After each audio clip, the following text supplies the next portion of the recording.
Nais mo bang makauwi ng ligtas sa iyong pamilya? Nauunawaan mo ba ang kahalagahan ng mga batas trapiko? Maging alerto, maging mapanuri, maging handa. Pairali na, disiplina sa kalsada. Ngayong Semana Santa, inaasahan ang pagdagsa ng mga biyahero sa mga lansangan, pauwi sa probinsya, papunta sa simbahan o sa mga lugar na pahingahan. Kaya't importante ang magkaroon ng disiplina sa kalsada.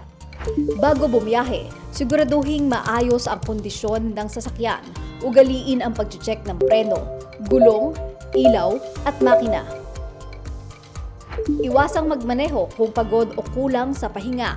Tandaan, ang hindi sinasadyang pag-idlip habang nagmamaneho ay karaniwang sanhi ng malubhang disgrasya sa daan.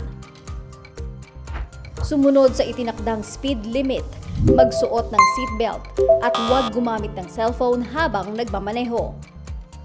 Para naman sa mga nagmomotorsiklo, laging magsuot ng helmet at kumpletong protective gear. Sa mga pedestrian, gamitin ang tamang tawiran at maging alerto sa pagtawid.